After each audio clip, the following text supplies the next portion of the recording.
Hey guys, we're back with another review for you today. Today we are talking about The Dark Tower.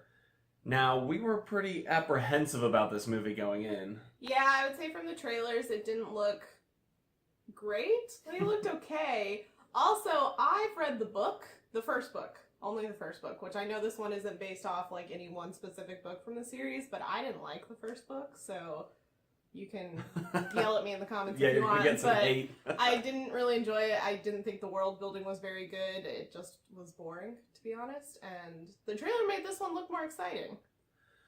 Yeah, that being said, it is also an adaptation-ish of a I think it's seven book epic by Stephen King, and typically those don't go well in the movie universe. Also, this was only an hour and a half long.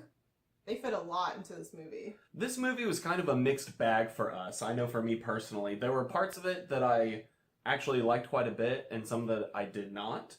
But I actually thought it was a pretty coherent storyline, which I was not expecting. I kind of expected it to be more of a mess, and it was actually pretty well put together. I agree, because when I read the book, obviously just the first one, I was very confused. I wasn't following along very well, and I just know that that series has a lot in it, so it can get a little confusing at times. And so yeah, I agree. I was pretty surprised that like you could track along with pretty much everything that happened in the movie. It was very easy to follow from start to finish.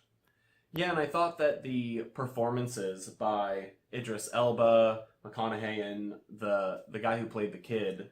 The actor who played the kid was really great. I think he was one of the highlight performances from the movie, and I disagree with you about McConaughey, but Well, not necessarily his character. I thought his performance was good. okay, I felt like I agree. his performance as that character was good. He brought a good air of menace to the screen. That's true, but he was, for me, a very generic villain. Like, he was just, I'm evil for the sake of being evil and I want to destroy the world. Generic villain-esque.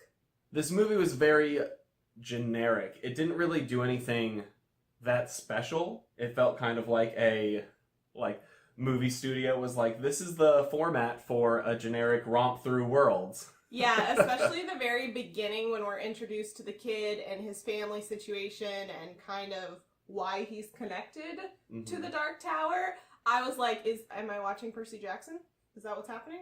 Because that's exactly what it felt like. Yeah, it felt very cookie cutter how they laid the plot out of, oh, here's this bad guy and the bad thing, and the kid magically runs into this, character who can help him do this. Yeah, and I will say one of my probably bigger complaints was the fact that you can tell from this movie that there is so much world to be explored and there's so much more to get into, and it didn't show you that. Now, granted, they are doing a TV show off of this. Did you know that? Yeah, I knew they were following up with a TV show, which... Yeah, so maybe they'll get more into that with the TV show, but I'm assuming it'll be different characters because I guarantee Idris Elba is not going to be a part of that, but who knows?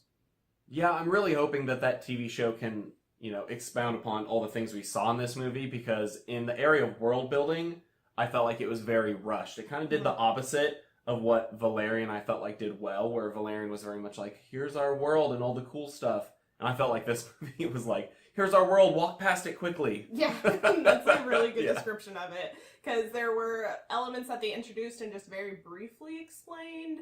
And I was just like, wait, I want to learn more about that. Like, I feel like the point of fantasies, and especially epic fantasies, is getting to know that world and the richness of it. And I understand that that's really hard to do in one movie. However, it's doable. Yeah, it felt like they were a little scared to get more complex with their world building and their story, which Stephen King novels are like notoriously complex, and that's what was so weird about this movie to me, is that they just like simplified so much. Speaking of things that Stephen King is notorious for that happened a lot in this movie was, I do not love how Stephen King writes women.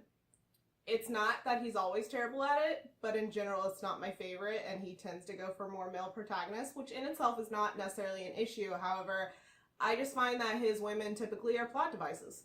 And this movie was egregious with that. There were literally like two female characters. Technically three, but literally all of them were just to move the plot forward for the male characters. So despite all of those problems with this film, which this film does have a lot of them, I still kind of enjoyed it. It was a fun movie to watch. Yeah, it's very similar to how we felt about Valerian, I think, where it's like, It's fun to watch, but the story needs some work. I can definitely see that if you are a big fan of the Dark Tower and that universe, that you will probably hate this movie. Yes, I can 100% see that. And after talking to several people I know in real life, non-internet life, who have read the books, they're very apprehensive about this movie. And especially the fact that this movie explains a lot of things that the books take forever to get to. So I can see as a book reader, if I had read through, 5, 6, 7 books and not gotten to some of these points until the very end of it, and then all of a sudden it's explained in an hour-and-a-half movie, I'd be like, the fuck, brah? Yeah, I think that this movie will definitely be a letdown for hardcore fans. Mm-hmm. If you have no experience with the Dark Tower universe, which I do not, besides having some conversations with friends, that it can be enjoyable for you as long as you approach it with pretty low standards. If you go in for watching a fun, mindless kind of movie, I think you'll enjoy yourself. If you're going in for a stellar Stephen King level story, you're not going to get it. Yeah, I think you're going to be really disappointed. That's it for our thoughts about The Dark Tower. Have you seen this movie? Did you like it? Did you not like it? Do you even plan on watching it? And let us know if you're a book lover along with us. The point of doing this channel is to have discussions with you guys, so we would love to chat with you in the comments and also on our other social media, which we will have linked down below. And if you want to check out any of our other movie reviews or any other videos that we do a lot more than just reviews on this channel. You can check those out right over there. If you like this video, please give us a thumbs up down below and subscribe. We will see you in our next video.